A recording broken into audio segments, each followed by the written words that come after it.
my organizing generally has to do with, outing these companies for what they are. As a longshoreman, I deal in trade.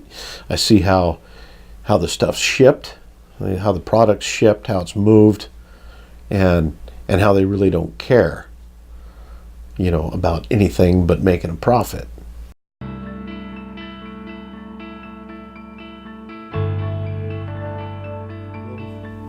We've seen what happened in Lock Antique, with that whole town basically getting wiped off the face of the earth in a huge fireball, right?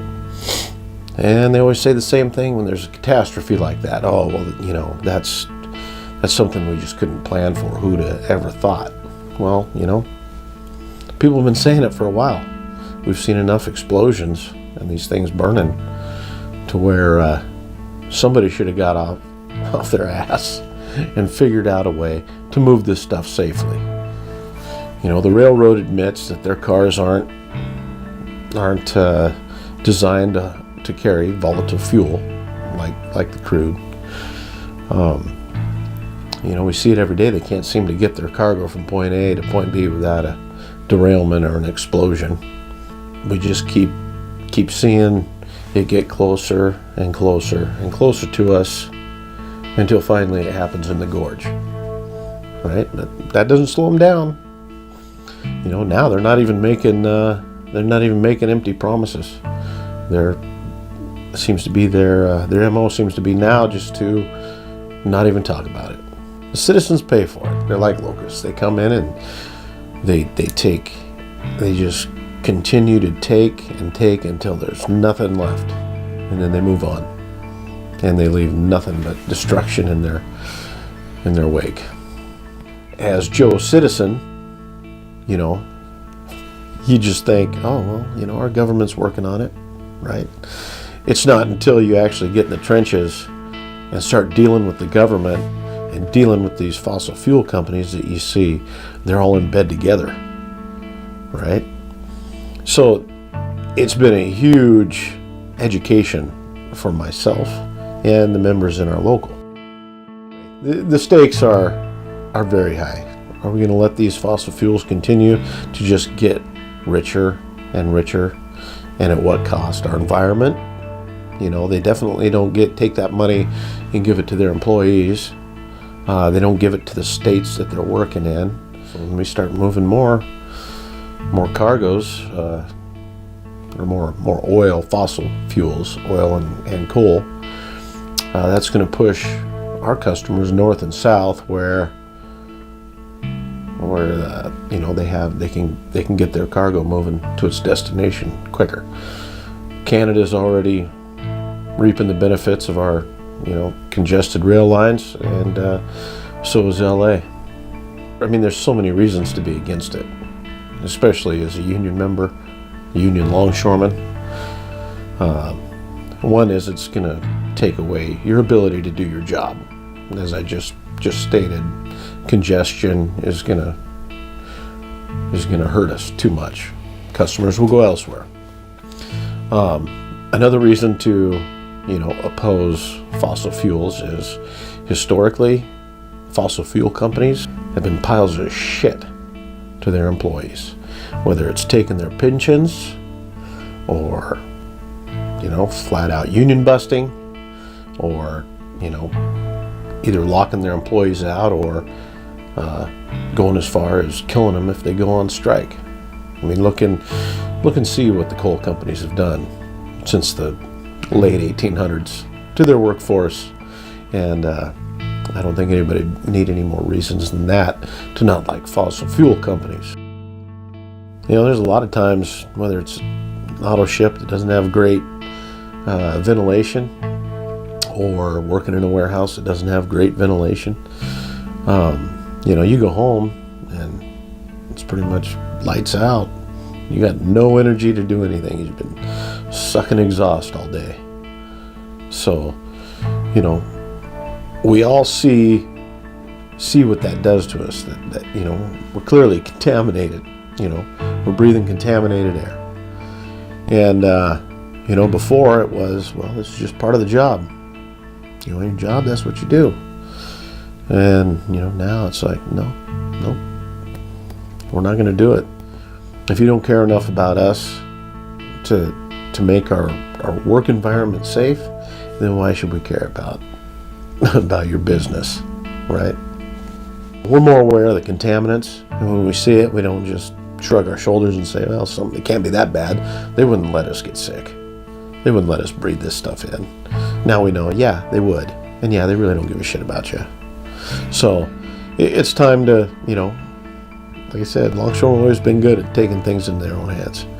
And, if you can do that and make the people responsible pay, well, that's a good day.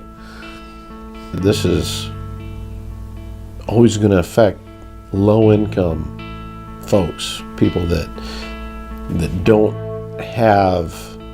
aren't privileged, right? Can't afford a place away from an industrial area. When they come in and say, hey, my school or my house is right next to the railroad tracks or right next to this facility, and we sit here and we watch the news and we see these things blowing up on the railroad tracks and these refineries on fire.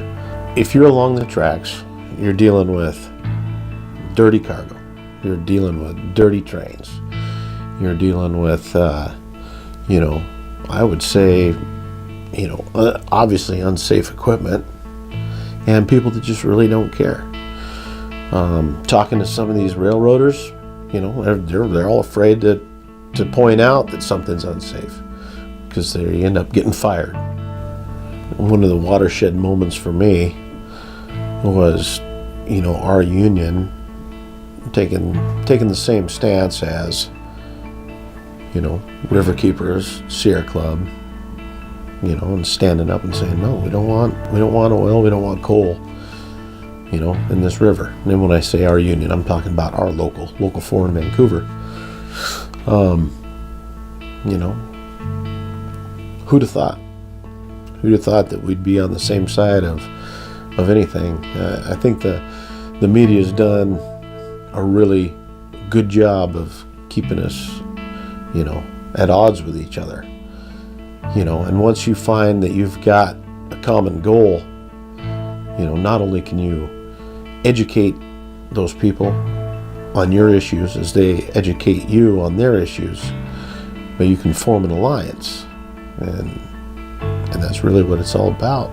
We really didn't have any environmental friends at the time, but our local, knowing what a danger this crude oil was going to be, not only to our river and our community, but to our jobs,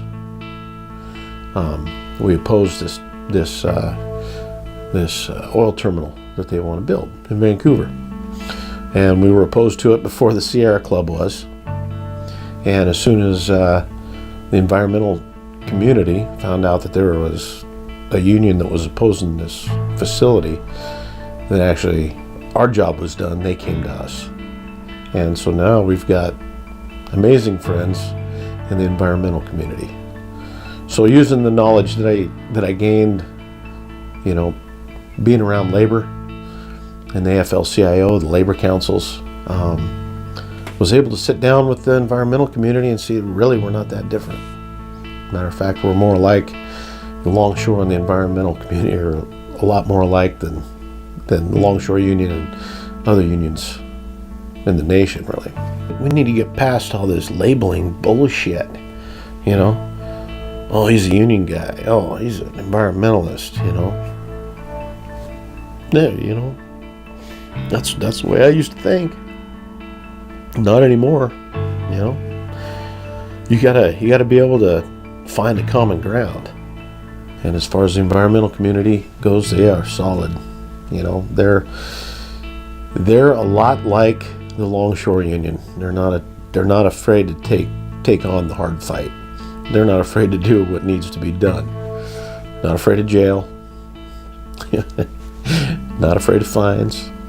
It's whatever we got to do to get our point across. So now, when we need help, we go and say, hey, look, we helped you. Would you consider helping us? And the response is, has always been, yeah, absolutely, we're in this together. Rising tide, they're all about the action, right? And, river keepers, they're not constantly out blowing their own horn, talking about how great they are. They're out there showing what they do. They're getting involved with legal counsel. They're the ones that are, bringing light to the fight, right? It shows you that people are out there listening, that people do care, and people are willing to throw their money, throw their resources behind the fight.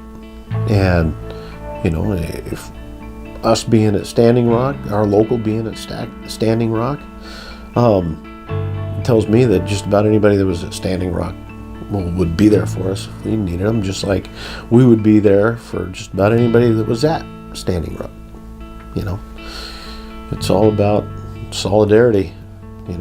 That's what makes me hopeful, is seeing these companies getting blocked at every turn, complaining about the people, complaining about the activists.